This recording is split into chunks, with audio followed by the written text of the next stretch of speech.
At KBLA Talk 1580, we aim to foster enlightening, sustainable, restorative dialogue, and we welcome unapologetically progressive viewpoints that empower fellow citizens. We are now accepting submissions for KBLA Talk 1580 guest editorials like this one.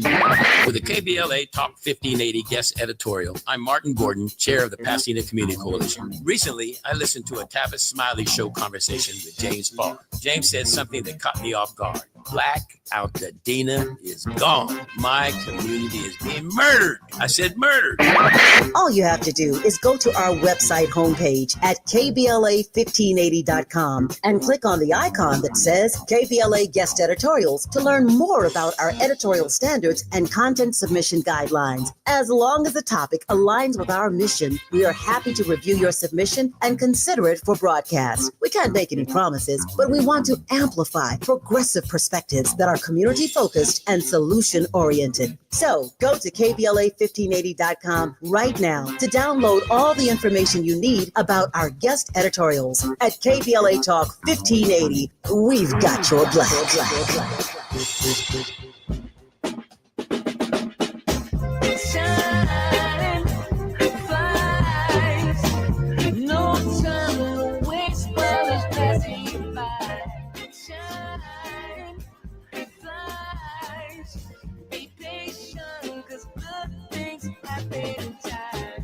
We gon' get it right. We gon' get it right. We gon' get it right. We gon' get it right. Protests and anthems, yes, we chanting a movement of people. It's like we dancing to the ministry of. It's the energy of, in memory of them that we love. The trinity of the people, the peace, the power, the truth. We speak the powers even louder. We can say it blacker, we can say it prouder. A woman vice president that went to Howard. Now we talk helping black businesses, and our differences is magnificent. Bringing light to the poor where the business is. I was told good life is where forgiveness lives. The ascension is to leave what's left behind and feed the seeds with deeds that bless the mind, caress the mind, and question justify with you and God in time, our best align. You are listening to and streaming A More Perfect Union on KBLA Talk 1580. I'm Dr. Nii-Quartelai, your host and White House correspondent, enjoying my time here in LA. I'm in touch, and so you'll be in touch. Follow me on all the social media platforms at Dr. Nii-Quartelai. All you got to do is type in Dr. Nii-Q, DRNIIQ. You ain't even got to type out all the letters, just Dr. Nii-Q, and I pop right on up fresh for you to follow. Also, be sure to download the KBLA app to listen to us live or on demand, or simply tell Alexa.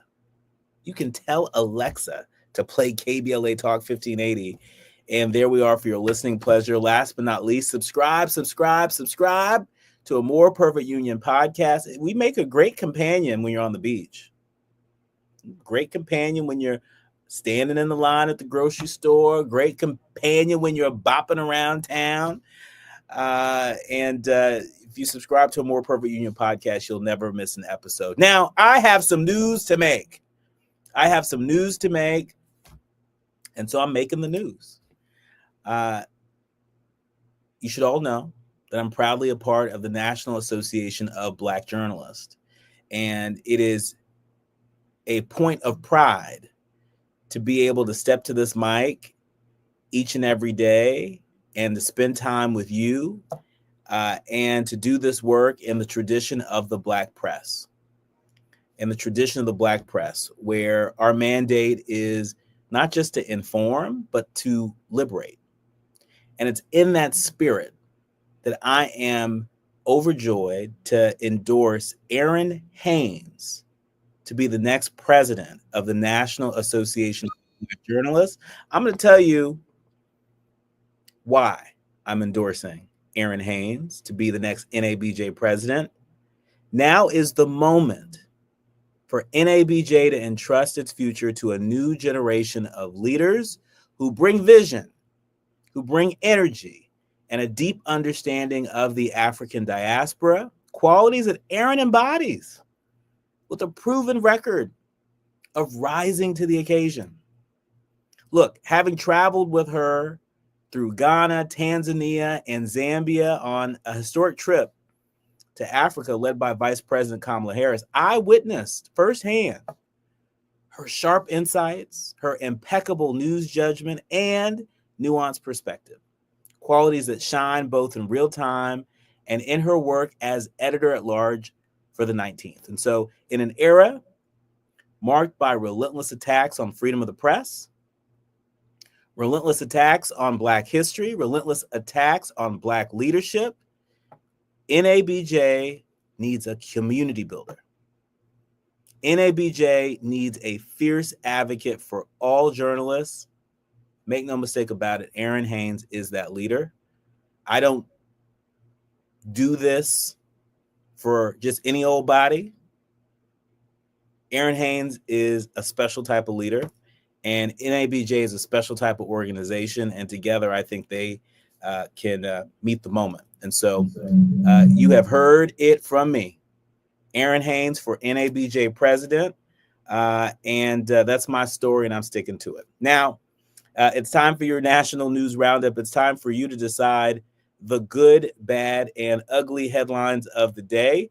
And kicking us off, more news coming out of the so-called big, beautiful bill. NPR reporting on what borrowers should know about student loan changes in the so-called one big, beautiful bill. If you're like me, a federal student loan borrower, or about to become one, your head may be spinning. You see, on July 4th, when President Trump signed the One Big Beautiful Bill Act into law, he also greenlit a history-making overhaul of the federal student loan system, one that will affect the lives of many, if not most, of the United States' nearly 43 million student loan borrowers. And it's a lot to unpack. With new, tighter borrowing limits and dramatically reduced repayment options, to name just a few of the sweeping changes. NPR went into great depth about this overhaul conceived by House Republicans.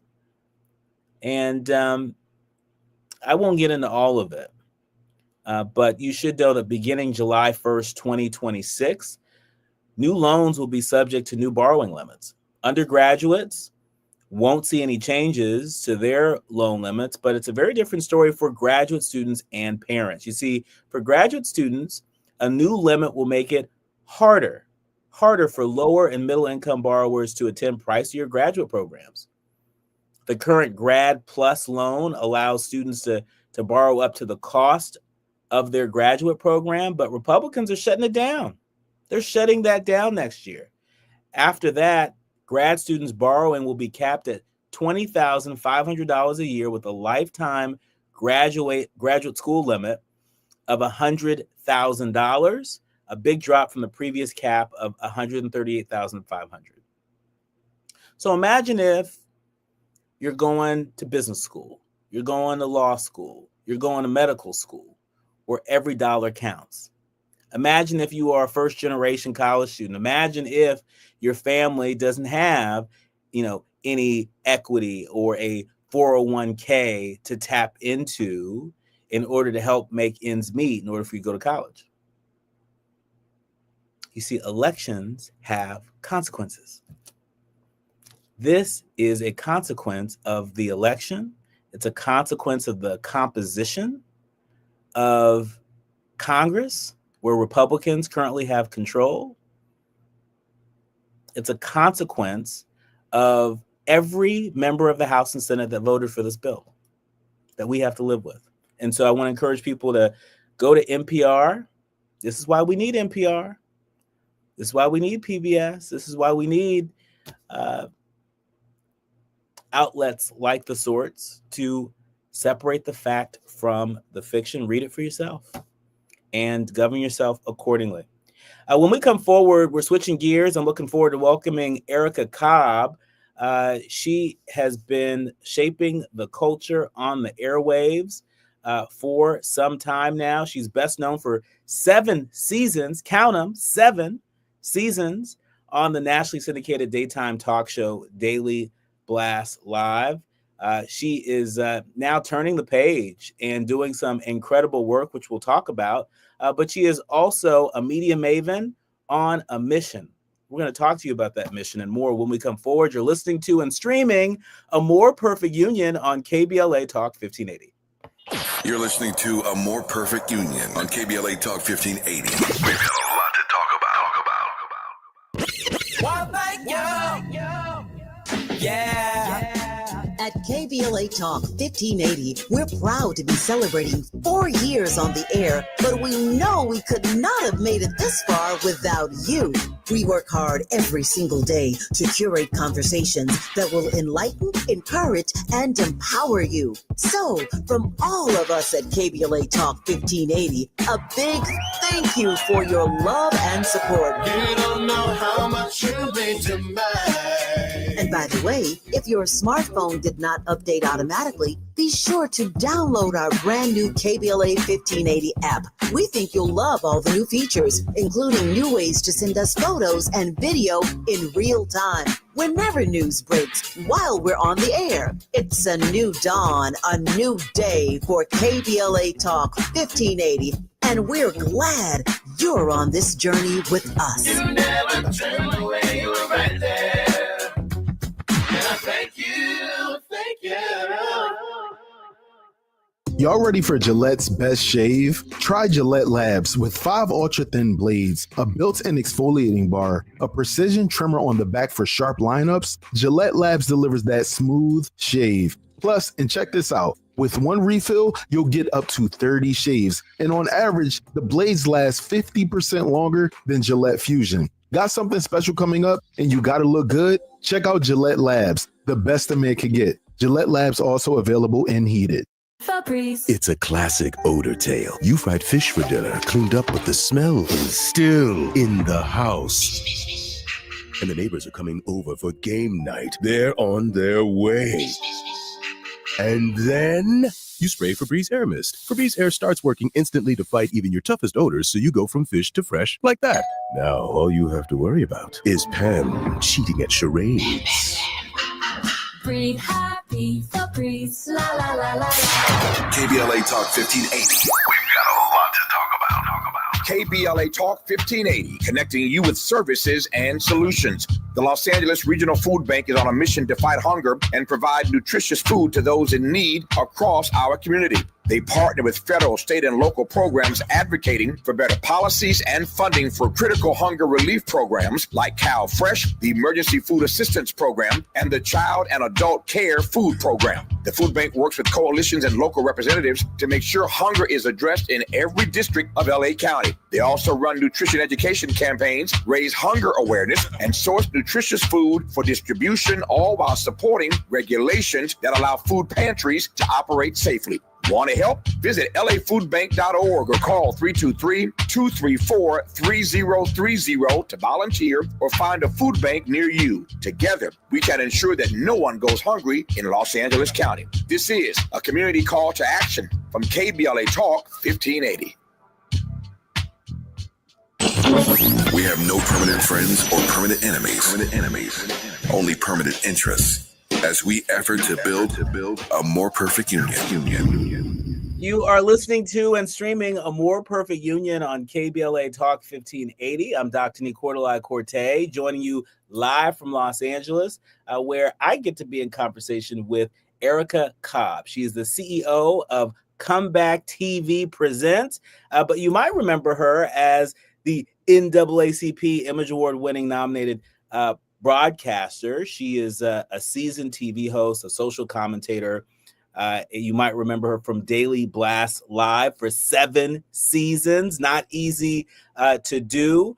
And now she is really entered her next best chapter as founder and CEO of her own concierge production company called Comeback TV Presents. Erica, welcome to the show. Dr. Quartelai, thank you for that introduction. I'm so happy to be here. Well, thank you for being here. I have been a longtime fan of your work. I think one of your gifts is meeting the moment. And so I want to salute you and give you your flowers in that way. Thank you. I also admire you for your courage. for folks who enjoy Essence as much as so many of our leaders, learners, and listeners, they might remember that this spring, there was a piece in Essence about some of the work that you are leading to shed some light on infertility and how this taboo topic in our community, you're turning on the lights. Talk to us about your infertility journey and what ultimately led you to summon the courage to bring your story and so many others to the mic. Well, thank you so much. I appreciate you sharing your platform with me, especially on something that, to be quite honest, the reason why I started talking about infertility was because when I was started on my infertility journey, I'm going to these clinics and I'm seeing no one that looks like me. And that really was a call to action for me to start to speak up because I was a little late in the game in terms of figuring out why I wasn't getting pregnant. And it just so happened that a friend of mine was pregnant and I threw a baby shower for her at my home. Her OBGYN, who was a Black woman, was present. I just started having a casual conversation with her about some of my struggles. And she looked at me and said, I need to see you in my office this week, which was not a response that I was used to getting from the provider that I was going to previously. And she flagged, that there was an issue based on that conversation. And about a week later, we knew exactly what my roadblocks to fertility were.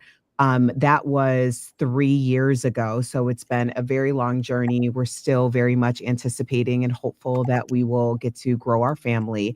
But after having that experience and during that experience, I was on Daily Blast Live. And of course, we're a live show. It's nationally syndicated. There's a lot of diversity of opinion that's coming at you at all times. So it was pretty obvious that there were some physical changes in my appearance.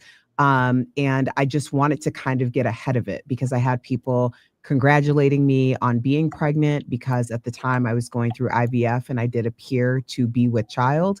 And then I had other people who just noticed that physically I was changing, as the time went on. So I had a conversation with my family and I said, I'm just going to have this conversation because ultimately this is something that so many women have to experience. And unfortunately, Black women are, for a lot of reasons, very much shunned from this topic. So I thought I would talk about it. Yeah, and it's worth noting that infertility affects 11% of women worldwide.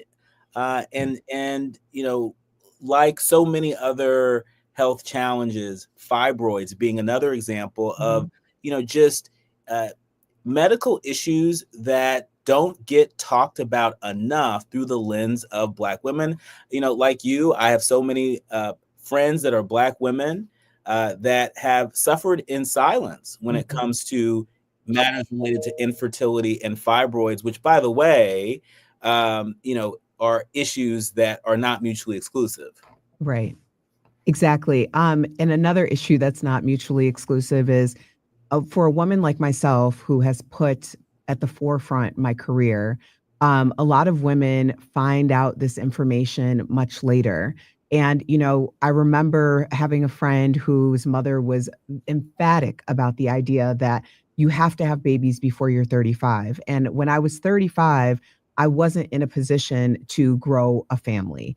And that came later for me. And that's what I'm finding through these conversations, because when you open up and build community, people become more transparent with their testimony as well. It's a lot of Black women who are professionals. They took this time to build their careers. Maybe love was put on the back burner. Maybe growing their family was put on the back burner. And by the time that they're ready, it seemingly comes with all of these obstacles, or they're finding that it's too late. Erica, talk to us about how did you balance that pressure? You're on a daily show, a live show, a nationally syndicated show, and I know that comes with its own pressures day to day, pressures related to just sort of tracking what is trending in the news, but also the notes that we get from executives about what we're wearing and what we look like and this and that. And so how did you balance the pressures of that with the uncertainty that comes along with anybody who's on their fertility journey?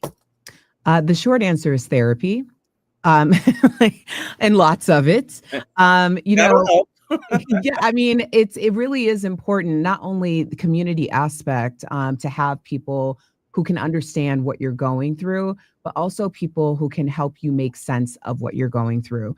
It added an extra layer for me because I was also on live television during the overturning of Roe v. Wade. I was on live television when we started having conversations about Trump, wanting to eradicate IVF or coming after IVF. The things that I was being most affected by, we're now having discussions, and I'm talking about it from my lens of understanding. And one thing that I'm very proud about in my 7-year journey at Daily Blast Live was that I was transparent at every turn. I didn't want to just speak about a story as if it didn't affect me or my community. I always talked about it from my experience so that I was better able to connect with the audience.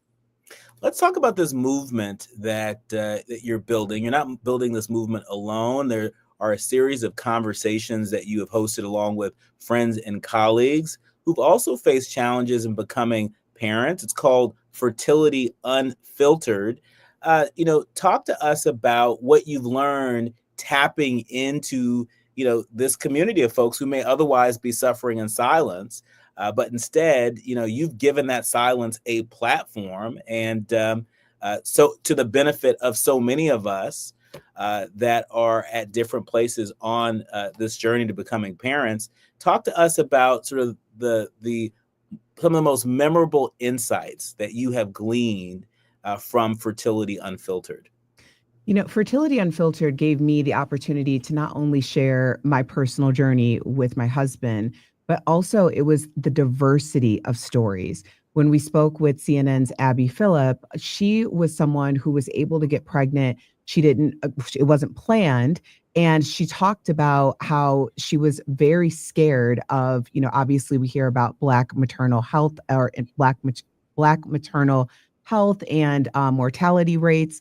And she talked about doing a home birth and how that was so against the grain that she was very careful about how she had that conversation. But that conversation is really important because it speaks to the diversity of experiences and options that we as Black women have when we take our maternal health in our control. I also had the opportunity to speak with an LGBTQ couple and talking about surrogacy and gestational carriers. And then when I spoke with Onika Raymond, who is a travel journalist, she started talking about her experience with miscarriages, which was something that I also experienced during my fertility journey. So when we're talking about fertility and fertility journeys, there's so much diversity in the conversation. And it's important for us to understand that together we build this community because speaking more about it creates more access. Speaking of building this community together, we don't hear enough about the role that men can play in one's infertility journey.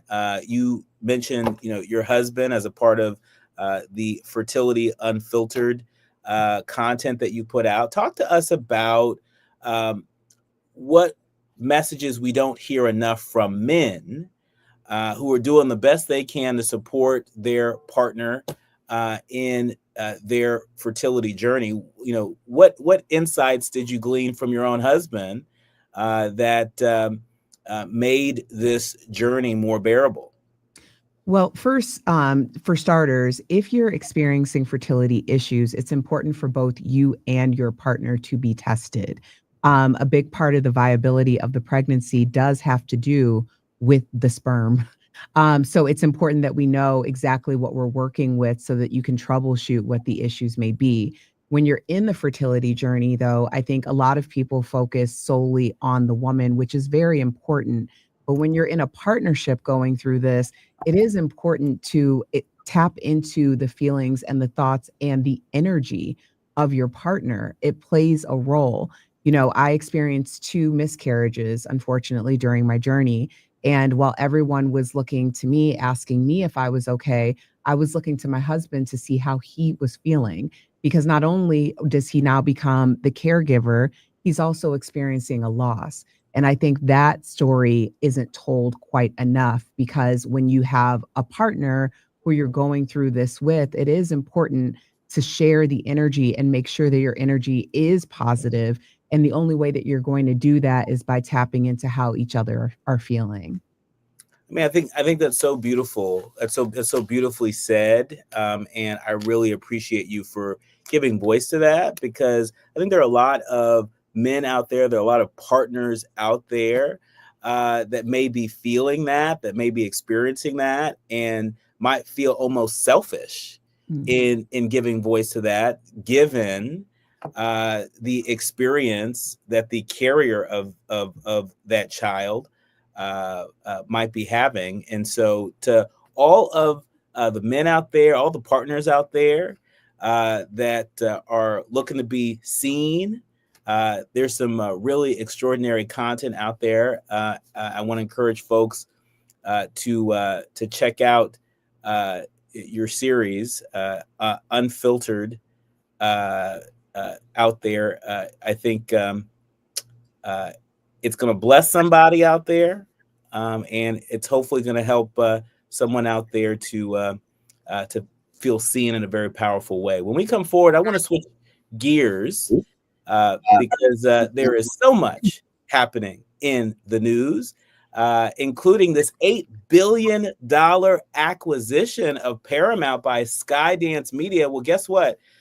Just within the hour or so, it was approved by the FCC. Erica, I want to get your immediate reaction to this. Plus, talk about all the fun you're having in your next chapter. You are listening to and streaming A More Perfect Union on KBLA Talk 1580. More with Erica Cobb when we come forward. The audience is listening. Thought-provoking, eye-opening, heart-rendering.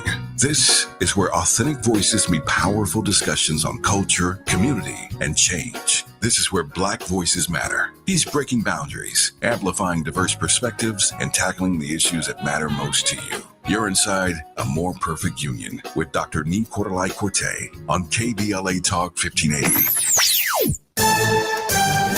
I'm Amber Payton with BIN News Now. Attorney Ben Crump is demanding answers after viral video shows a Jacksonville, Florida deputy punching college student William McNeil Jr. during a traffic stop. Crump says it's a clear case of driving while Black. What he exhibited was a 21st century Rosa Parks moment. The sheriff says an investigation is ongoing. The Department of Justice is suing New York City and Black Mayor Eric Adams over the city's migrant sanctuary policies, claiming they violate federal law. The move comes days after an undocumented suspect shot an off-duty border agent. And 9 of the 10 Black inmates who escaped the Orleans Parish Jail appeared in court this week and pleaded not guilty to simple escape charges. The hearing was held remotely since the men are now held at Angola. Louisiana Attorney General Liz Murrow criticized the pleas, noting there's video of them running from the jail. Get BIN News Now on demand 24/7 on the iHeartRadio app. West LA 405, making your way northbound at Sunset Boulevard. That's a crash being reported. A couple of cars out of lanes now to the right shoulder. But you know what? It's only adding to a very slow drive, already loading up out of Culver City from the 90 as you make your way past Sunset all the way to the 5 merge into Sylmar. Let's look at the 5 northbound. We're seeing delays here loading up out of Boyle Heights, away from the 60. You remain on the brakes in stretches all the way to the 14 in Santa Clarita. Northbound side of the 14, delays in pockets from the 5 all the way to Sand Canyon. Think It Up is an initiative to activate student-powered, teacher-led learning projects. Students and teachers, how can you spark great learning experiences in your classrooms today? Join at thinkitup.org. Is this the time? This is the KBLA Sports Minute with Ray Richardson. A very important stretch of the season is coming up for the Dodgers. After losing 11 of their last 15 games, the Dodgers start a 9-game road trip tomorrow in Boston. In spite of the recent slump, the Dodgers are one of 6 teams with at least 60 wins. They lead San Diego by 4.5 in the NL West. Clippers guard Bradley Beal is giving up his number 3 jersey to veteran point guard Chris Paul. who signed with the Clippers last week. Paul has worn number 3 during his entire 20-year career in the NBA. Beal, a 13-year veteran, wore number 3 when he played for Washington and Phoenix. The 40-year-old Paul has indicated he plans to retire after the season. At age 39 last season, Paul started all 82 games with San Antonio. Paul has started 97% of the games he's played in with 7 teams, including New Orleans, the Clippers, Houston, OKC, Golden State, and Phoenix. No debates, no speculation, just the info you need. That's your KBLA Sports Minute. I'm Ray Richardson. More news, opinions, and conversation when we come forward on KBLA Talk 1580. At KBLA Talk 1580, we aim to foster enlightening, sustainable, restorative dialogue, and we welcome unapologetically progressive viewpoints that empower fellow citizens. We are now accepting submissions for KBLA Talk 1580 guest editorials like this one. For the KBLA Talk 1580 guest editorial, I'm Martin Gordon, chair of the Pasadena Community Coalition. Recently, I listened to a Tavis Smiley Show conversation with James Barr. James said something that caught me off guard.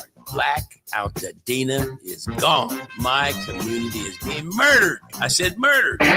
All you have to do is go to our website homepage at KBLA1580.com and click on the icon that says KBLA Guest Editorials to learn more about our editorial standards and content submission guidelines. As long as the topic aligns with our mission, we are happy to review your submission and consider it for broadcast. We can't make any promises, but we want to amplify progressive perspectives that are community-focused and solution-oriented. So go to KBLA1580.com right now to download all the information you need about our guest editorials. At KBLA Talk 1580, we've got your black.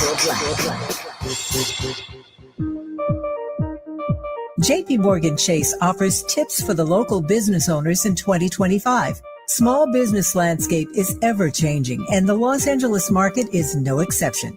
A startup or legacy business, revisiting your mission statement and recalibrating offerings can renew opportunities for growth and innovations. Programs like Chase for Business Coaching for Impact gives entrepreneurs access to expert guidance, helping you streamline operations, strategize your growth, and navigate complex challenges. Businesses with a clear sense of purpose can navigate any challenge effectively, but also build stronger customer loyalty. Visit chase.com/coaching for impact for more information. This segment is sponsored by JP Morgan Chase.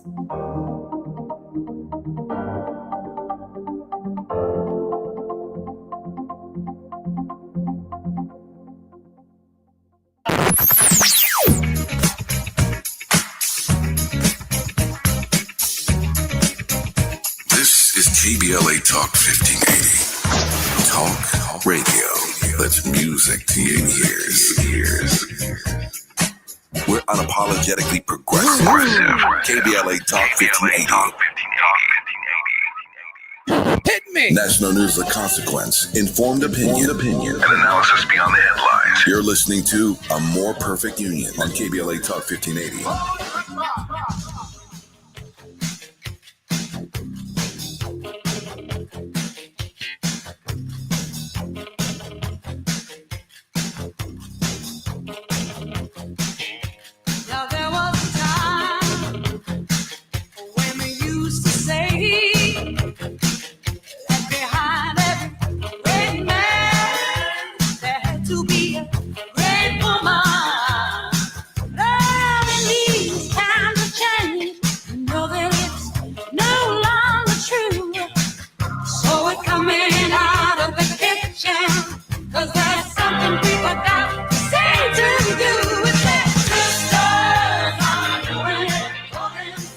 That's right. Sisters are doing it for themselves. I'm talking to one of those sisters, Erica Cobb.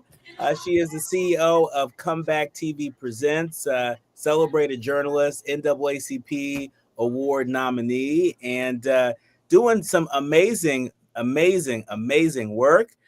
Like many media personalities and journalists out there, she's navigating this rapidly shifting landscape. She made the leap from legacy media to independent ownership, launching Comeback TV Presents, which is a multifaceted production company built on her core values of authenticity, community, care, and yes, resilience. Erica Cobb, hat tip to you. Congratulations on your next best chapter. Thank you, Dr. Quartelai. I appreciate you so much. I really do. Thank you. Well, I appreciate you so much. Look, it's not easy navigating this environment, let alone doing so in a way where you're rooted, you're anchored in community. And so, talk to us about your next best chapter. How is it going? And where can we go to find your content and tap in? Yes, thank you. So as you mentioned, I've founded and I'm the CEO of Comeback TV Presents. And what Comeback TV Presents does is wraps a newsroom concept around industry and corporations. When our show Daily Blast Live was canceled last September, a few of my colleagues who I had been working with independently as a content creator came to me and said, okay, what are we doing next? And I thought, oh, you're asking me. Like, all right, cool. And what it really was the idea of Comeback, which I've had my brand since 2016, and it's about staying ready for your next chapter. And what I had been doing kind of not so quietly behind the scenes is building my production company based on the stars of the production team that I had worked with on a regular basis. So when this happened, I was in a position to take some of our best and brightest production professionals and bring them with me and piece together with my network opportunities to create newsroom structures around industry. One of those industries is the energy sector. One thing that I will tell people when they ask about their professional comebacks, especially if you're looking to get founded and funded, is your value proposition has to meet the pain point of your client. Now, if you're going to choose a client, you need to choose a client who is able to not only fund this project, but also be the foundation of your industry or of your company. And that's exactly what I did with the energy project. We founded Positive Energy Campaign, which is an opportunity for the average American to understand how energy works for them. This is also as a template, because this is kind of the beta process or beta time of the platform. But ultimately, what I want to do is highlight opportunities, because the pipeline for the energy sector in terms of new talent recruitment and development is rapidly dwindling. This will give an opportunity for diversity within this sector. We can call it whatever we want. Some people might call it DEI, but Erica, I like to say to people, look, I don't spell black DEI. I spell BLACK, right? And so, DEI was a framework. Mm-hmm. It still is a framework, right? But that is not the only frame by which we can deliver on racial justice, gender justice, LGBTQ justice, et cetera, et cetera. And so, look, our leaders, learners, and listeners, we're with you. Yeah. Call it what you want to, but, we want to make sure that our content is out there, our stories are heard, they are seen, our people are affirmed and informed. I 100% agree.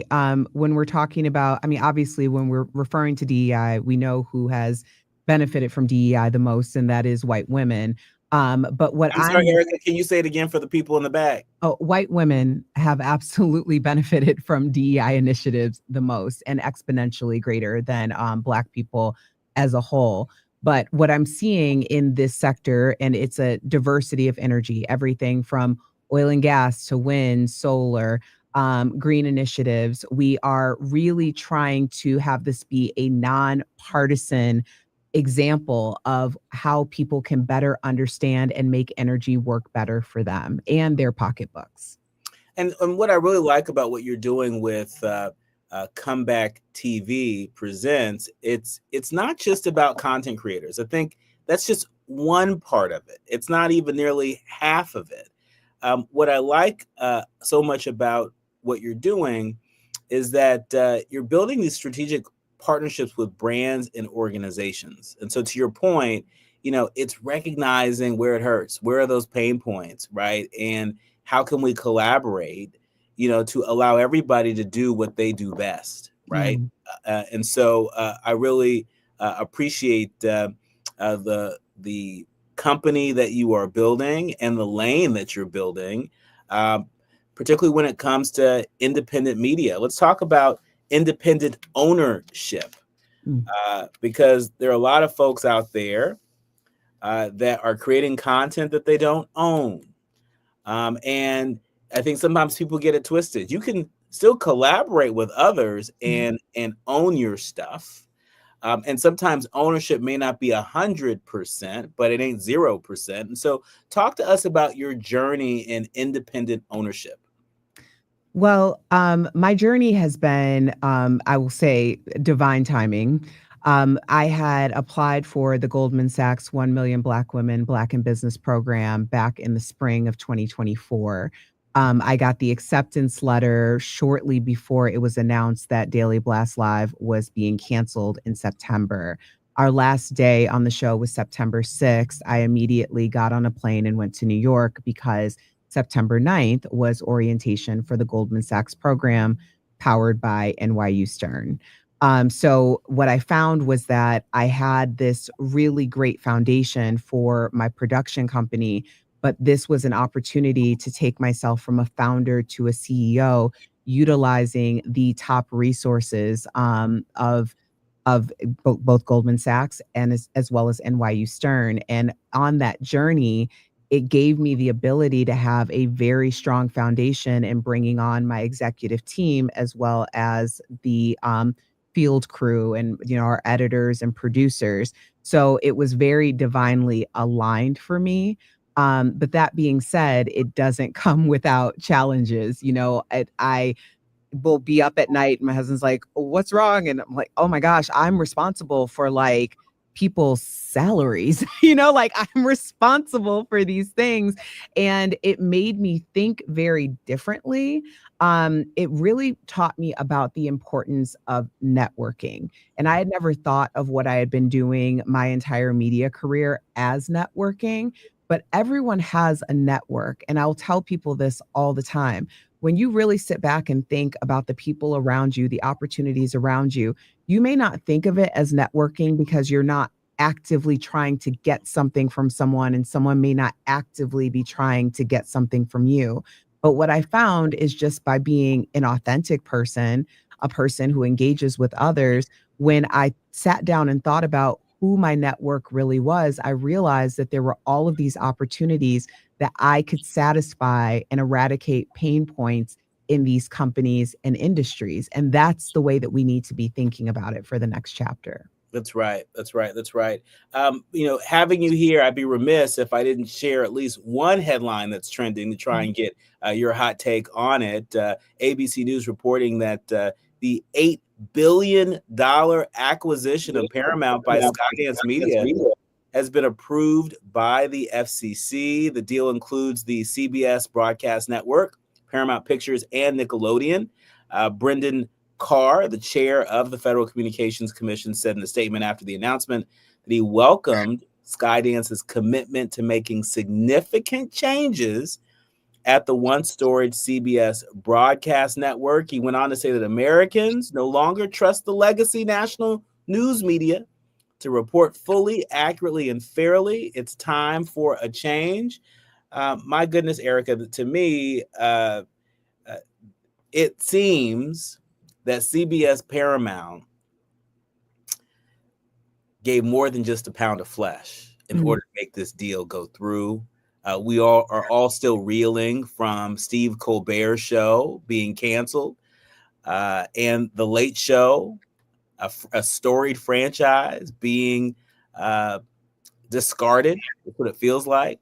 What do you make of this news today that finally that CBS Paramount deal has been approved by the FCC? Well, it seemingly appears that this is a very open and unapologetic move to state TV.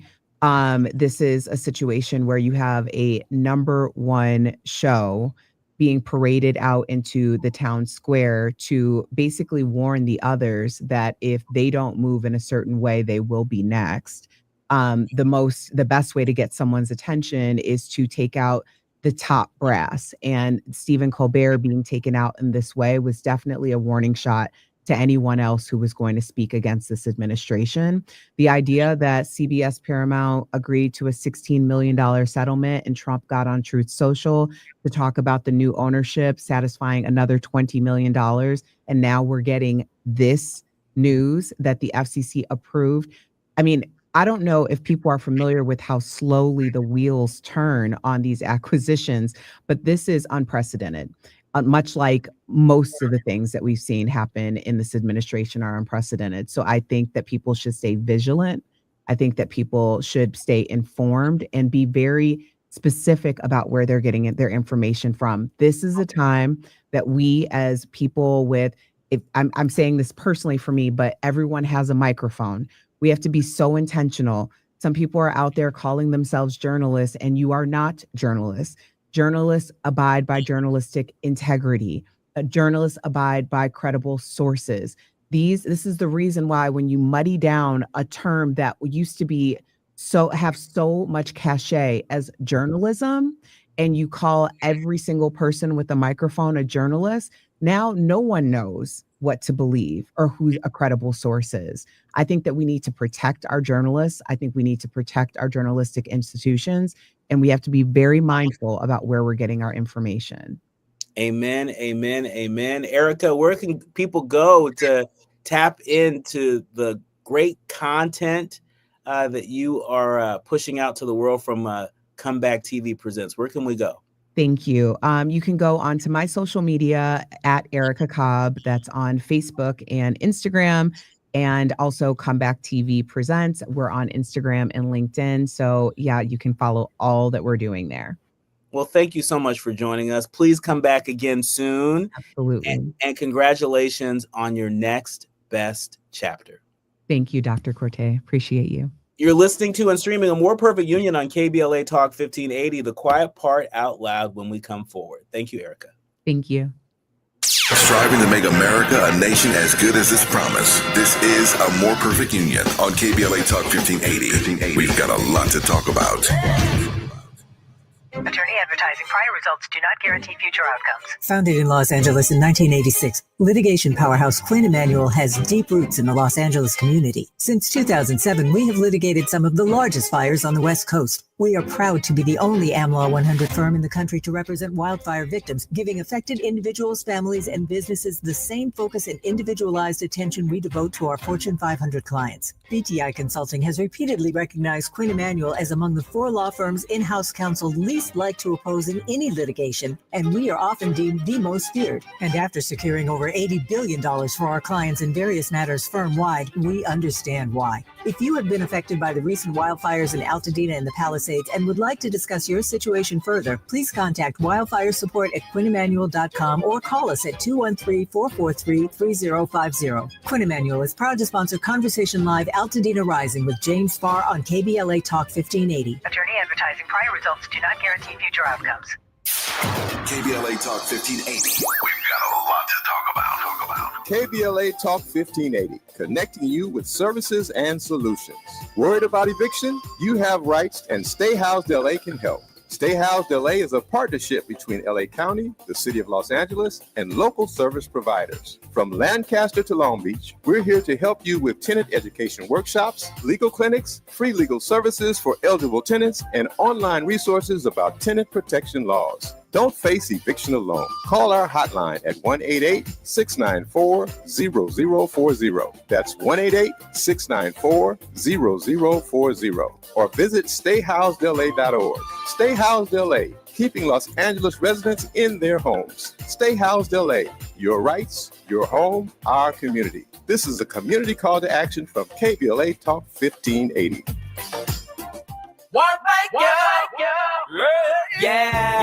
The California Crusader newspaper would like to thank all of our subscribers for their support throughout the years, proudly serving the South Los Angeles and South Bay areas for more than 40 years. The California Crusader is a multicultural, Black-owned, adjudicated newspaper that focuses on providing newsworthy information to the people in our community.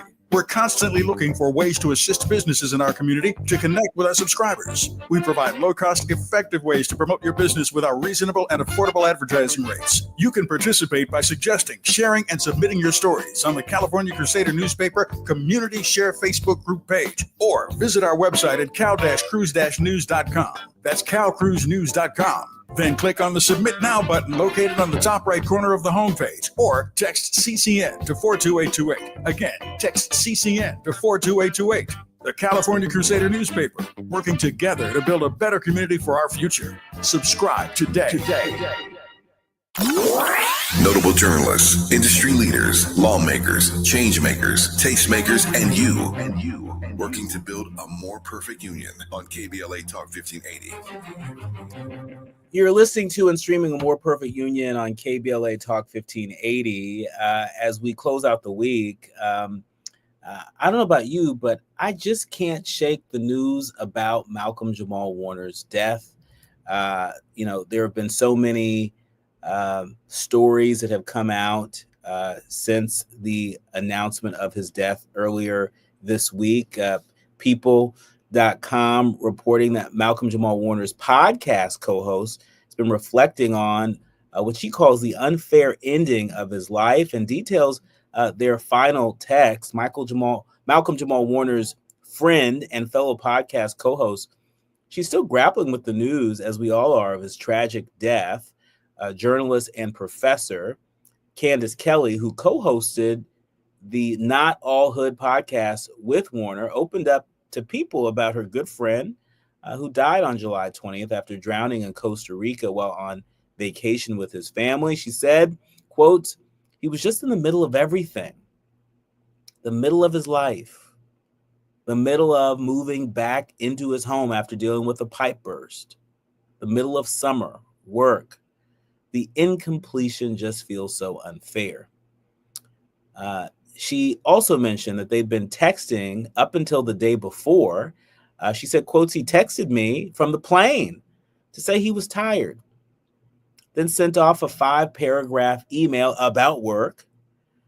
She says, I was like, you're heading off to Costa Rica and you want to talk business and the future? Okay." We were texting every day while he was there until the day before, and I was like, where did he go? After learning the tragic news, Kelly says it hit her incredibly hard. She went on to say that, quotes, "We'd only recently talked about death because I'd take a bereavement class, and he wanted to know what I learned. The ebb and flow of death is that you just don't know when it happens. You're never prepared." She says he was really on a mission in making sure that the tropes about the Black community are not continued. And I think that may be, in fact, one of the most enduring elements of the legacy of Malcolm Jamal Warner, that he serves as a possibility model forever. We will always be able to go back and reference the work of Malcolm Jamal Warner, the work and the witness, and the heroism. I want to leave you with this. It's been reported that Malcolm Jamal Warner was swimming with his 8-year-old daughter, who was rescued when he drowned. You see, surfers spotted the actor and his daughter struggling and dove in to help. A surfer, in fact, used his board to bring Malcolm Jamal Warner's daughter to safety, and a volunteer lifeguard pulled Warner and another surfer to shore, where Warner was given 45 minutes of CPR. It's according to police. Seems to me that Malcolm Jamal Warner is truly a hero. That Malcolm Jamal Warner appears to have done everything he could to save his daughter. And unfortunately, that came at the cost of his life. There are so many things to celebrate about the life and legacy of Malcolm Jamal Warner. I don't know about you, but when I read this little bit of information, it left me feeling sad that he's gone, but feeling at peace that his daughter will always know that her dad was in her corner. Her dad was really her hero. Her dad was our hero. Her dad's legacy as a hero endures. And so I want to lift up the name of a brilliant artist, a brilliant brother, TV and otherwise. We say the name of Malcolm Jamal Warner. That's where we're going to have to leave it. My thanks to the entire village, helps us produce a more perfect union. Our executive producer, Tavis Smiley, our sound engineer, brother Andy, our show producers, Faraji, Art, and Journey, and each and every one of you, all of our leaders, learners, and listeners. We curate the show every day with you in mind. Remember, don't panic, organize. Do what you can from where you are with what you have, but by all means, do something. I'm Dr. Nii-Quartelai. You've been listening to and streaming A More Perfect Union on KBLA Talk 1580.